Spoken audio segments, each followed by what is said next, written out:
नमस्कार. 5च्या बातमीपत्रात मी शैलेश पेठे आपलं स्वागत करतो. पाहूया काही ठळक घडामोडी.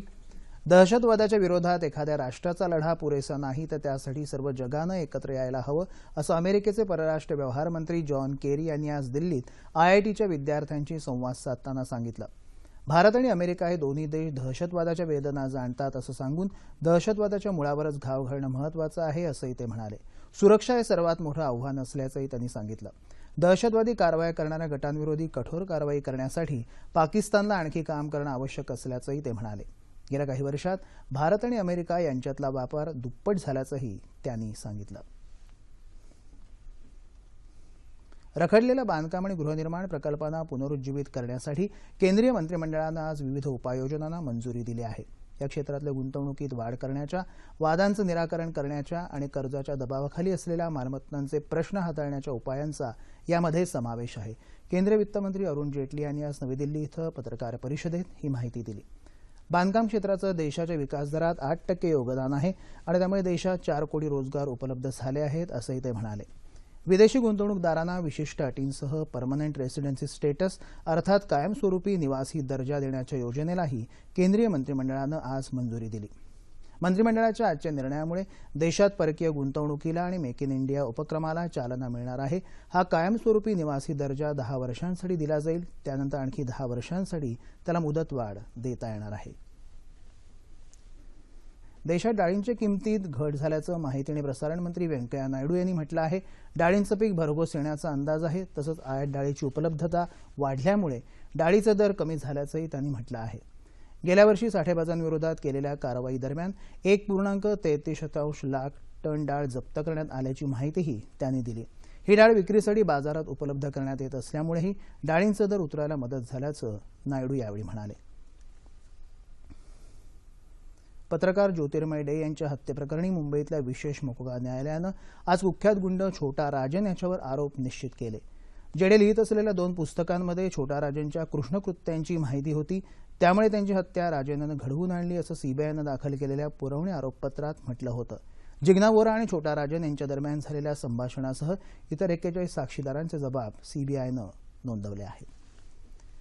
ओला आणि उबेर टॅक्सीवर निर्बंध घालण्याच्या मागणीसाठी मुंबईसह राज्यातल्या विविध भागात रिक्षा चालक मालकांनी आज 1 दिवसाचा संप पुकारला आहे.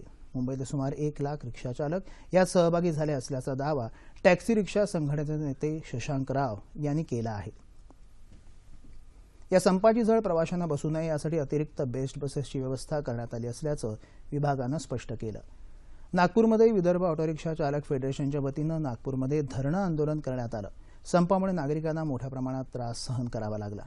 पुण्यातही प्रादेशिक परिवहन कार्यालयासमोर रिक्षा चालकांनी आंदोलन केलं. स्वाभिमानी रिक्षा संघटना, मनसे, आम आदमी रिक्षा संघटना, राष्ट्रवादी रिक्षा संघटना आणि इतर संघटनाही संपात सहभागी झाल्या आहेत. या संपादरम्यान खासगी वाहतूक करणाऱ्या गाड्यांचं नुकसान करण्यात आल्याचं समजतं.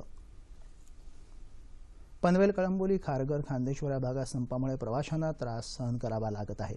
मात्र ठाण्यामध्ये या संपाचा परिणाम दिसत नसून तिथली वाहतूक सुरळीत सुरू असल्याचं आमच्या वार्ताहरानं कळवलं आहे. बलात्कार प्रकरणी तुरुंगवासाची शिक्षा भोगत असलेल्या दोषींची पॅरोलवर सुटका न करण्याचा महत्त्वपूर्ण निर्णय राज्य सरकारनं घेतला आहे. कारागृह संहितेमध्ये त्यानुसार बदल करण्यात येणार असून दरोडा आणि अपहरण या आरोपांखाली शिक्षा भोगणाऱ्या दोषींनाही हा नियम आता लागू होणार आहे. मुंबईतल्या पल्लवी पुरकायस्थ बलात्कार आणि हत्या प्रकरणातला दोषी सज्जाद मोगल पॅरोलवर असताना फरार झाल्याच्या पार्श्वभूमीवर हा निर्णय घेण्यात आला आहे.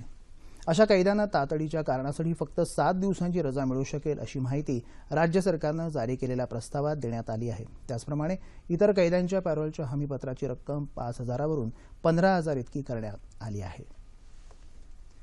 कर्तव्य बजावताना एका दुचाकीस्वारानं केलेल्या मारहाणीत गंभीर जखमी झालेले वाहतूक पोलीस विलास शिंदे यांचं आज मुंबईतल्या लीलावती रुग्णालयात उपचारादरम्यान निधन झालं. 23 ऑगस्ट रोजी खार इथल्या एका पेट्रोल पंपालगत वाहनांची तपासणी करत असताना एक दुचाकीस्वार अल्पवयीन असल्याचं स्पष्ट झालं. विना हेल्मेट असणाऱ्या दुचाकीस्वाराकडे परवाना आणि कागदपत्रेही नव्हती.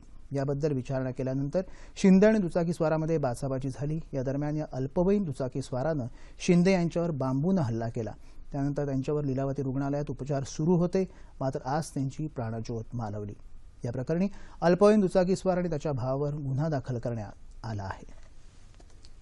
दिल्ली एनसीआरमध्ये आज सकाळपासून मुसळधार पाऊस सुरू असून त्यामुळे आपापल्या कार्यालयांमध्ये जाण्यासाठी घराबाहेर पडलेल्या चाकरमान्यांचे हाल होत आहेत. सलग सुरू असलेल्या पावसामुळे शहरात अनेक भागात वाहतूक कोंडी झाली आहे. तसंच हैदराबादमध्ये सतत सुरू असलेल्या पावसामुळे बांधकाम सुरू असलेली इमारत कोसळून 4 जण ठार झाल्याचं वृत्त आहे.